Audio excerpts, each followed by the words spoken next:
On to the big headline from Motown now. In a big boost for Mahindra & Mahindra, the automaker has decided now to match Tata Motors' e-vehicle price for government's big procurement of electric cars. And therefore, Mahindra & Mahindra will be supplying 150 electric vehicles in the first phase.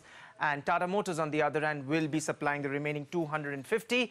For more on that story, I'm delighted now. Pawan Goenka, Managing Director of M&M, joins me now for his first reaction on this. Mr. Goenka, I was speaking with a lot of your industry peers, and many of them are actually surprised at the fact that M&M has matched Tata Motors' price, because it meant that you had to sort of reduce your price from the one that you quoted by about 2.5 lakh rupees. What has prompted M&M to do that, sir? Well, let me take a minute first to say that this is a very big day for electric vehicles in India. And this is something that Mahindra has been waiting on for 5 years to see this happen. And I'm delighted that EESL and Government of India has taken such an aggressive step towards promoting electric vehicles.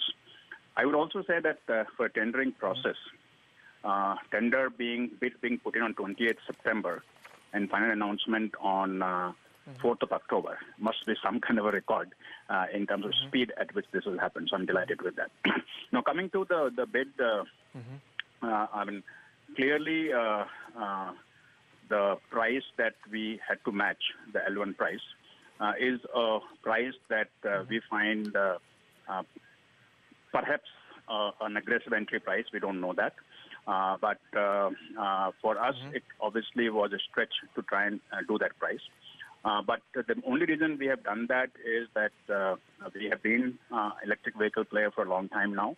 We have had a vehicle out in the market for more than 1 year, the e-Verito. And therefore, we certainly did not want to not participate in this great initiative of Government of India. And therefore, right now, we have matched the price only for phase 1. And that to 30%, not 50% that was offered to us, so that we examine what the possibilities might be for the future. We do not know how this price is possible.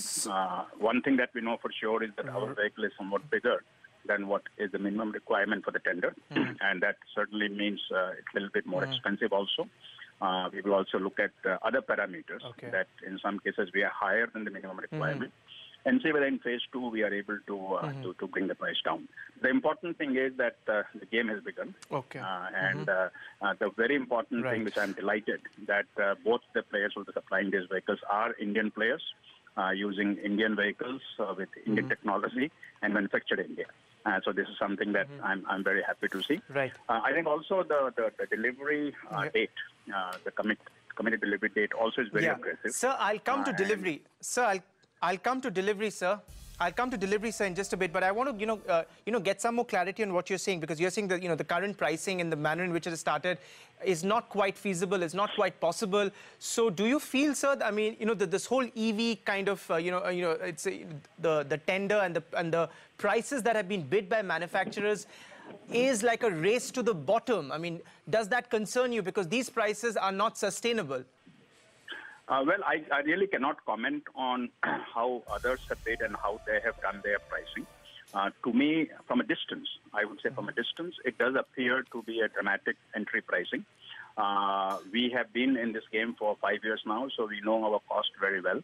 And to us, the numbers don't add up. But again, as I said, that we are somewhat a bigger vehicle, so therefore a little bit more expensive. We, I think, are providing a larger range than what is minimum required in the tender, and that also costs a little bit more money. So we would be sharpening the pencil, but I don't think that we could come to the current price that is being offered, and then we'll have to take a call on how much stretch we do.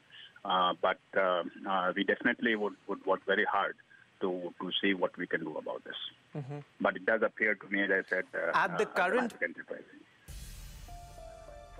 That's a dramatic entry point. So at this current price then, sir, are you hinting then it may not be possible then for M&M to bid for the remaining part of the order? Because, the understanding was that post today's announcement, basically Mahindra & Mahindra stands to pretty much, like, if you want and if you match Tata Motors' price, you will get at least 30% of the order, which is 3,000 cars. But you're saying that at current pricing, you will have to think harder whether you want to participate in the next rounds of bids or not.